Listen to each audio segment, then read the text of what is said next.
통해서 하나님이 우리에게 주시는 은혜들이 있는데요. PPT 잠깐 좀 띄워주실래요? 네. 우리가 소요리 문답이 있습니다.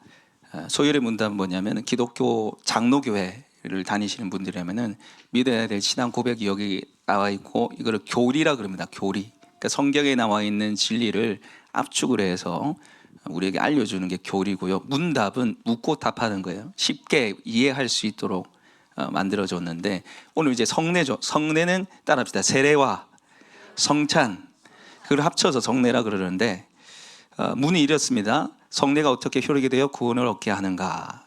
답을 한번 읽어볼까요? 시작. 성례가 효력이 되어 구원을 얻게 하는 방도가 되기 위해서는 성례 자체가 베푸는 자의 덕으로 됨이 아니라 다만 예수 그리스도의 축복으로 되며 또 믿음으로 성례를 받는 자에게 성령이 역사하심으로 됩니다.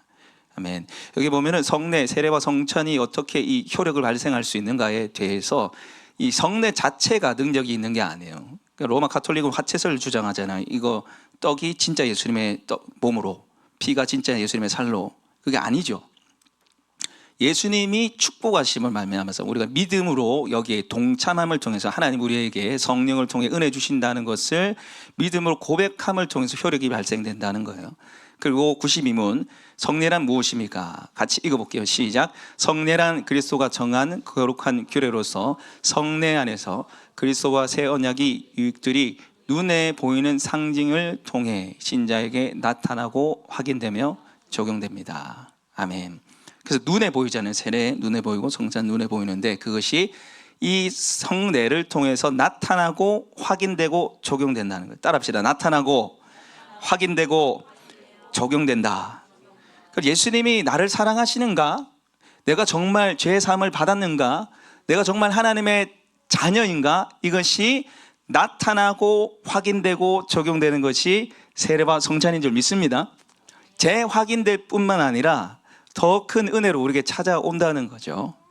그래서 우리 오늘 그저 있는 한번 연례 행사로 치르는 이 성찬 세례가 아니라 정말 우리가 하나님 자녀됨과 하나님 우리를 사랑하신다는 것을 다시 한번 확인하고 나타나고 적용되는 은혜가 있기를 소망합니다. 자, 그러면 오늘 이제 세례를 통해서 주시는 은혜들은 뭐냐면, 첫 번째로 죄사함과 의로움을 확인하고 경험하게 됩니다. 죄사함과 의로움을 확인하고 경험하게 돼요. 그는 이것은 세례 받는 분뿐만 아니라 세례를 받을 분들, 그리고 이미 세례 받으신 분들도 이 세례식을 통해서 다시 한번 경험하게 된다는 거죠. 오늘 말씀에 13절 말씀, 14절 말씀 읽어보시면, 제가 13절, 14절 읽겠습니다. 제가 읽겠습니다. 이때 예수께서 갈릴리부터 요단강에 이르러 요한에게 세례를 받으려 하시니 요한이 말려 이르되 내가 당신에게서 세례를 받아야 할 터인데 당신이 내게로 오시나이까. 그러니까 예수님이 이제 세례 요한한테 찾아갔어요. 그한테 세례를 베풀어나니까 요한이 오늘 말씀에 지금 말린 거예요. 절대 안 됩니다, 안 됩니다, 안 됩니다, 이런 거죠. 왜 그러냐면 세례는 죄인이 받는 거예요. 죄인이 받는 세례예요. 그래서 마가복음 1장 4절에 세례 요한이 광야 이래로 죄 사함을 받게 하는 회개의 세례를 전파하니 되어 있습니다. 죄 사함을 받게 하는 회개의 세례요. 예수님이 죄가 있어요, 없어요? 죄가 없는 분인데 어떻게 세례를 받아요? 왜 세례를 받으셨을까요? 여러분, 예수님의 공생의 시작이 뭘로부터 시작되는지 아세요? 세례입니다, 세례. 예수님이 세례를 받으심으로부터 시작해서 공생이 시작되는데, 이것은 무슨 말이냐면 예수님 죄 때문이 아니라 이제 예수님께서 우리 인간들의 죄를 짊어지고 십자가로 걸어가시겠다는 표현입니다. 모든 사람의 이 인류의 죄를 이제 져주시기 위해서 세례에 동참하신다는 거예요. 이 말리니까 예수님의 말씀 보십시오. 15절 같이 읽어보겠습니다. 읽겠습니다. 시작. 예수께서 대답하여 이르시되 이제 허락하라. 우리가 이와 같이 하여 모든 의를 이루는 것이 합당하니라 하시니 이에 요한이 허락하는지라. 아멘. 예수님 한마디 말씀에 요한이 바로 허락하고 세례를 베풀었습니다. 오늘 그것이 뭐냐면, 이와 같이, 우리가 이와 같이 하여 모든 의를 이루는 것이 합당하니라. 의는, 여기서 말하는 의는요, 뜻의가 아니에요. 하나님 아버지의 뜻을 이루는 의가 아니라 우리가 의롭다 할 때 칭의의 의입니다. 의가 뭡니까? 하나님 보시기에 바르다는 거예요. 예수님의 세례 받으신 이유는 그 죄, 여러분 세례 뜻이 뭐냐면 새, 씻을 새입니다. 우리 세수라 그러잖아요. 씻을 새, 죄를 씻는다는 의미고, 그뿐만 아니라 이 세례를 통해서 우리가 예수님이 우리를 의롭게 하셨다는 거예요. 그것을 보고 경험하는 것이 이제 세례입니다. 세례. 여러분, 우리는 의로운 자가 아니죠. 그러나 예수님이 모든 의를 십자가에서 이루셨습니다. 할렐루야. 그냥 단순히 죄를 없애주신 수준이 아니라 예수님의 의를 우리한테 심어주셨어요. 그래서 하나님이 우리를 보실 때 예수님을 통과해서 보기 때문에 우리는 죄인이 아니라 그저 죄 씻음 받은 존재가 아니라 의로운 자입니다. 나는 의로운 자예요. 할렐루야. 우리가 이 칭의에, 나를 의롭게 보시는 칭의의 은혜를 알고 있어야지 어디로 나가요? 실제의 성화의 길로 걸어갈 수 있어요. 네, 우리가 신앙생활 하다 보면 넘어지잖아요. 자빠지잖아요. 그리고 다시 이렇게 세우는 게 뭡니까? 그래도 나를 의롭게 보신다는 거예요. 누구를 통해서? 나 때문이 아니라 예수님 때문에. 예수님 십자가에 죽고 부활하셨기 때문에 나를 의롭게 보신다는 거죠. 그래서 하나님이 나를 의롭게 보심으로 나를 사랑하신다는 것을 여러분 꼭 기억하시기 바랍니다. 두 번째, 이 세례를 통해서 주시는 은혜는 성령님으로 살아감을 확인하고 경험하게 됩니다. 내가 이제 내 힘이 아닌 성령님으로 살아가고 걸어감을 확인하는 게 바로 세례입니다. 오늘 16절 말씀 같이 읽겠습니다. 시작. 예수께서 세례를 받으시고 곧 물에서 올라오실새 하늘이 열리고 하나님의 성령이 비둘기같이 내려 자기 위에 임하심을 보시더니. 아멘. 예수님이 세례를 받으시고 물이 올라왔다 되어 있는데 이게 세례가 헬라어로 밥티조입니다. 밥티조. 그게 뭐냐면 익사시키다는 뜻이에요. 물에 담가서 죽이라는 뜻이에요. 세례가.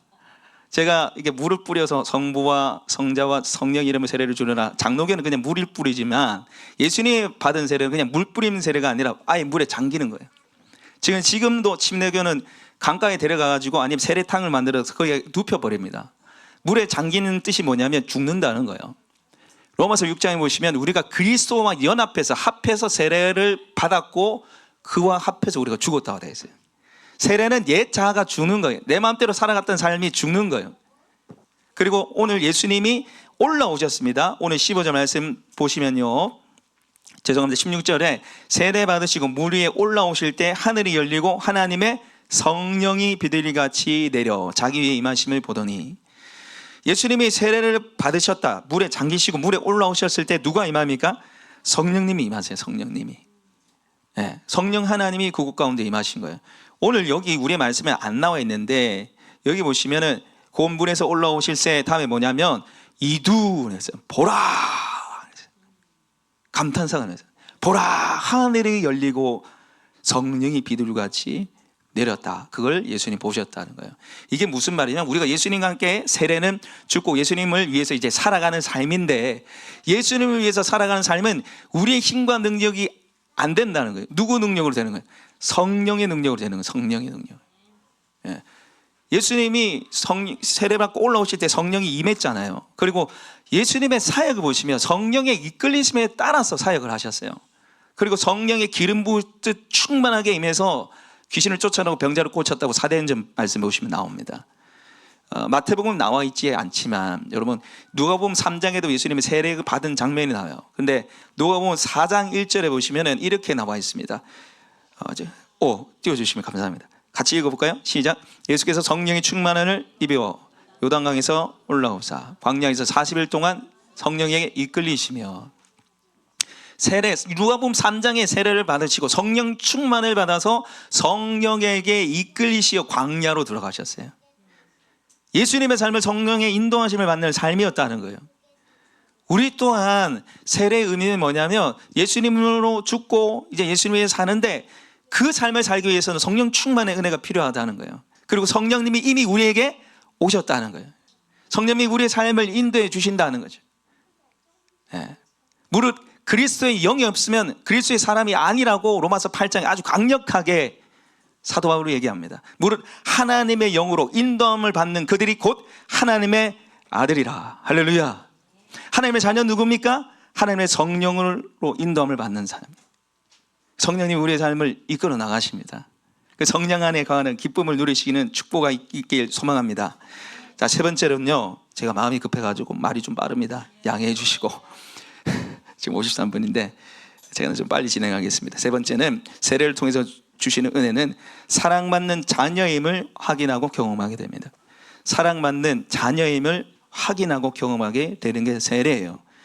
자, 예수님이 그렇게 세례 받으시고 성령이 임하시고 나서 그 장면을 보시면 17절 우리 같이 읽어보겠습니다. 시작.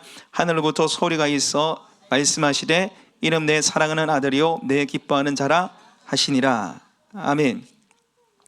예수님이 세례받고 올라왔을 때 하늘로부터 음성이 들렸어요. 이거는 성부 하나님의 음성이죠. 이는 내 사랑하는 아들이요 내 기뻐하는 자라. 그 음성이 예수님이 세례를 받고 난 이후에 들렸다는 거예요. 우리가 구원받으면 하나님의 자녀가 되고요, 하나님이 기뻐하시는 사람이 되는 거죠. 그전에는 원수 마귀에 매여서 살았지만은 이제는 사랑받는 하나님의 자녀가 되는 거죠. 뭔가 해서가 아닙니다. 지금 여러분 예수님이 공생의 사역을 이제 시작하려고 하시잖아요. 뭔가 하시지 않았습니다. 그냥 세례받은 그 자체로, 하나님의 아들이라는 그 자체로 하나님 아버지께서 지금 기뻐하시는 거예요. 여러분 우리도 마찬가지예요. 나라는 존재 자체로 하나님 기뻐하십니다. 몇 년 전에 저희 집 딸이 가만히 있는데 제가 옆에서 계속 쳐다보고 있으니까 저한테 아빠 왜 계속 나를 쳐다봐? 왜 쳐다봐? 좋아서, 이뻐서. 여러분 자녀를 그냥 보기만 해도 좋잖아요. 제가 오늘 이제 지난 목장 모임에 오셨던 임여진 성도님하고 얘기를 하다가 자녀를 통해서 받는 이 사랑이 너무 크다는 거예요. 내가 주는 사랑보다 얘가 나한테 주는 사랑이 너무 크다는 거예요. 그냥 가만히 있어도 이쁘다는 건 너무너무 좋아 죽겠다는 거예요. 근데 이분이 하시는 말씀이 이게 바로 하나님 사랑이 아닌가?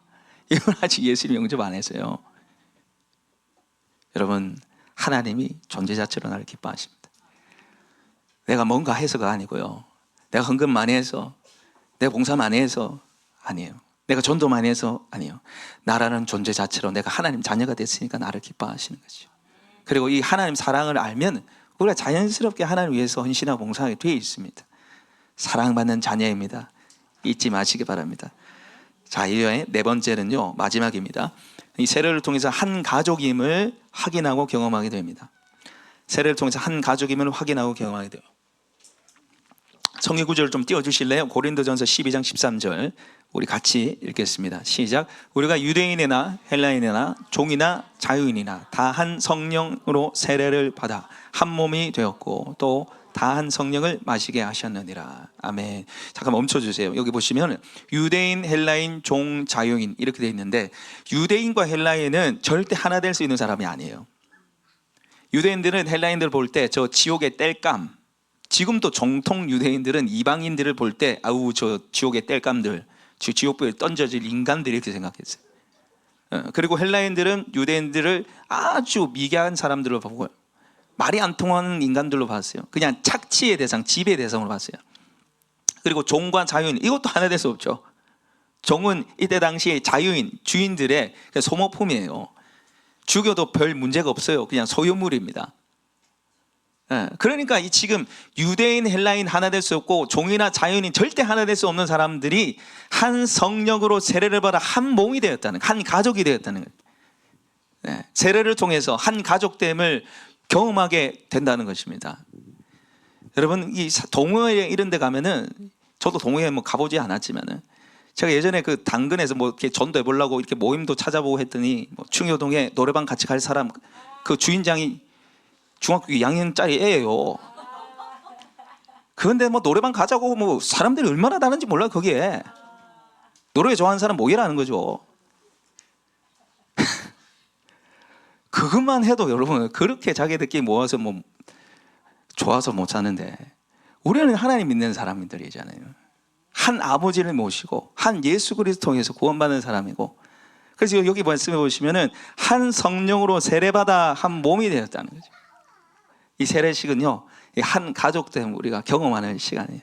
한 가족됨을 경험하는 시간이에요. 그래서 이 세례식은 또 다른 말로 고아에게 쥐어진 영적 가족 관계 증명서. 다시 한번 제가 말씀드릴게요. 고아에게 주어진 영적 가족 관계 증명서입니다. 고아같이 세상에서 던져져서 나 혼자 살았는데 예수님을 통해서 내가 세례를 받아서 이제 가족이 되었다는 거죠. 여러분 가족관계 증명서를 보시면요, 거기 보시면은 자기 엄마 아빠가 있고 형제 자매들이 쭉 다 나옵니다. 물론 가족관계 증명서를 떼지 않아도 가족인 걸 알죠. 그러나 가족관계 증명서를 통해서 다시 한번 가족임을 확인하게 돼요. 제가 봤을 때 세례가 그런 것 같아요. 제가 최선희 성도님 보고, 저는 원래 잘 그러지 않습니다. 저는 굉장히 내성적인 사람이고 극아입니다. 극아이. 근데 제가 최선희 성도님 보고 지금도 어머니래요. 저희 어머니가 뭐라 생각하실지 모르겠지만은 어머니 이러는데, 여러분 그게 지금 저절로 나오더라고요. 저절로. 왜 그렇게 했어요? 이제 같이 예수를 믿고 있으니까 어머니가 저절로 나오는 거죠. 예, 이제 최선희 성도님, 최선희 어머니의 이제 가족관계 증명서에는 아버지는 하나님, 남편은 예수님, 그 밑에 형제들이 곽동현, 김중환, 조영아, 차성영 쭉쭉쭉 있는 겁니다. 예, 오늘 그걸 세례식을 통해서 다시 한번 확인하고 우리가 한 몸 되었음을 경험하는 은혜가 있기를 축복합니다. 오늘 우리에게 주신 말씀을 가지고 잠깐 기도하고 이제 계속해서 세례식을 진행했으면 좋겠습니다. 오늘 네 가지 메시지를 함께 나눈 것 같아요. 제사함과 의로움, 그리고 성령님이 우리와 함께 하심, 그리고 사랑받는 자녀가 되었고 한 가족이 되었다는 것을 함께 말씀을 통해서 나눴는데, 여러분 하나님의 음성을 듣는 시간 되시길 축복합니다. 이 중에 하나라도 여러분에게 말씀하신 하나님 은혜가 있길 원합니다. 잠시 동안 우리 하나님의 음성을 귀 기울이면서 기도하는 시간 가지겠습니다. 기도하겠습니다.